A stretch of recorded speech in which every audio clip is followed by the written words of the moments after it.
Thank you for joining the Change I Am Possible, which is India's first Future Tech Meets Sustainability podcast. And today I'm delighted and honored to have with me Mr. Rakesh Shakati, who has worked as a brain computer interface research scientist in Acheron Group and is currently the founder of Skybrain. He's also been invested in stunt biking. So it's a surprising move from stunt biking to brain computer interface. So welcome to the show, Rakesh. Really appreciate you taking time and being part of the podcast.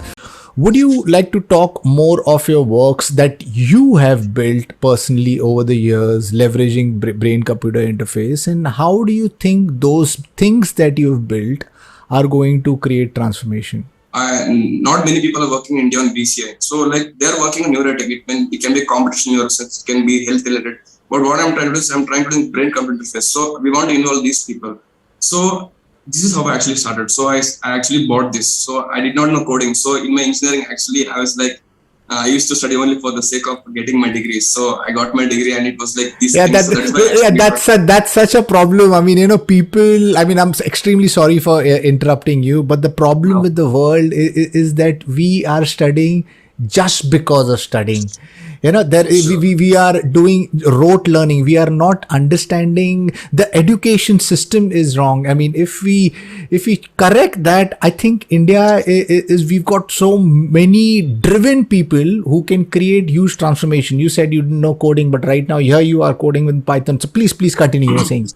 So this is what I bought actually. So I did not know coding. So I tried to find people who actually did simple projects. So if you try to find any open source project on internet, it is very tough. If someone want to learn something, it should be very accessible. So I just went this right off the bat. So I tried to tinker it and code, and I failed miserably. And then later, I went on bought this Emotive.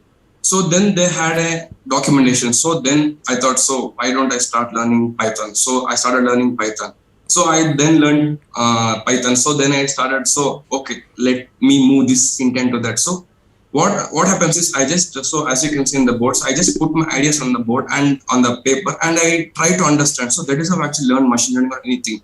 So I just try to do my understanding how I can do this. So I just understand the technologies like that. So I just went it off and then started learning Python. And then I went back to this and started the coding in Arduino or something. And then the life changer for me was this. So this is something called OpenBCI. So this is one of the very best hardware for some students to learn on.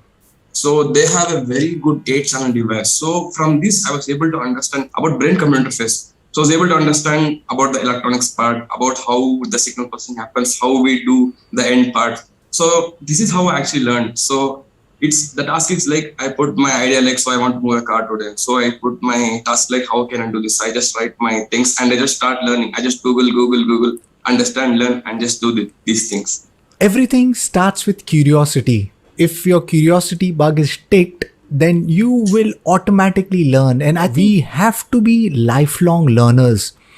And that's the only thing that will guarantee you success and great life, because the world is changing. Anybody who is rigid, I mean, it's going to be bad news for them.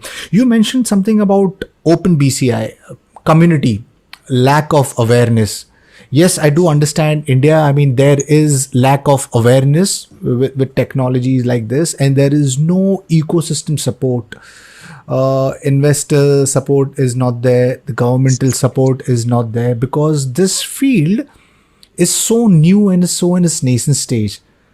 In another few years, this is going to open up huge economical benefits, because once the investor community understands the potential of what a working brain computer interface can do, I'm sure there'll be a line outside your house of investors and supporters. Would you like to explain to my audience what OpenBCI is and the importance of community?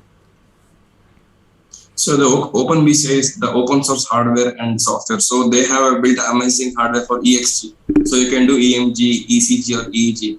So from that, so people can benefit is biomedical students. It can be anyone. It can be just about anyone. So they can understand. They can just measure the voltage happening in the brain, in the in the muscle area, it can be on the heart area. So you can understand anything. So the very good thing about them is they have open source everything. So they have a very good community of the software. They are doing very good thing. So what happens is you can do everything. You can learn everything from scratch. It's not like you have to buy something proprietary hardware. You don't have to work with that. So you can't understand what's really happening.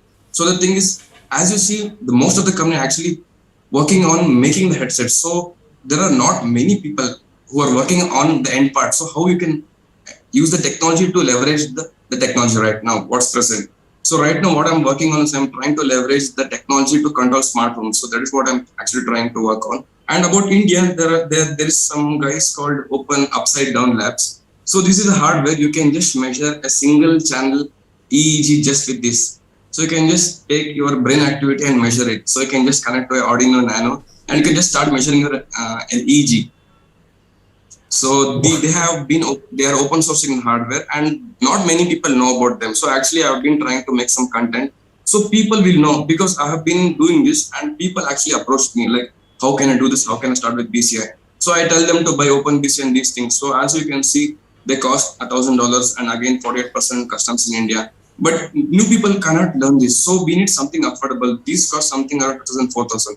So someone can buy this and right off the bat start learning things. So my thing of learning is you have to start tinkering instead of learning by Udemy or something. You have to start tinkering. Then is how the curiosity comes. So how do I solve this? How do I solve this? I guess it starts with getting your hands dirty and being curious about it and trying to having a vision of what you actually want to do and what problem you want to solve by tinkering with this. And yes, we will get into what you said, how you building something to for smart home. We'll get into that, but talking a little bit more about the Open BCI, you said their chip, which is an 8-channel chip to measure your brain activity. What does it do? What can it do, and what have you built using it? Because you say that it's the best product that you have bought at this point in time. What are the capabilities of it as of now? So the 8-channel being, you can measure 8 biological signals at a time. It can be ECG. So let me just talk about, so we are talking about BCI, let me talk about just EEG. So we can measure 8 different parts of brain. So if you just Google something called 1020 location, you can understand there's a standard where you can measure the the raw signals from the brain. So you can actually configure to place wherever the electrode where you want your wish. So then the OpenBCI does all the processing and they have an open source software. It does all the processing. You can just view the raw data, you can view the FFT, you can, then the good part is right of the software, they give the frequency bands, that is alpha, beta, gamma, theta. So you can understand, so if the person is relaxing, so what happens is his brain is actually more in the alpha state. So you can see the brain is more of alpha dominant. So when the person is doing active thinking, so then you can understand the person is beta dominant. So you can just try to understand with this tool, you can understand, you can get the raw data. So with this, you can do a lot of things. So then, like if you want to do BCI, all you have to do is you have to learn machine learning. So you get the raw data, you map it to an intent, then do something. So with OpenBCI, you can do a lot of things actually. So this is the hardware. So this is how we measure the 8 pin. So you actually have got the 3D printed headset, but you can connect like almost any easy headset, like commercial headset, who have touch-proof connectors. So they OpenBCI guys provide. So you can just use your own electrodes. You can customize anything.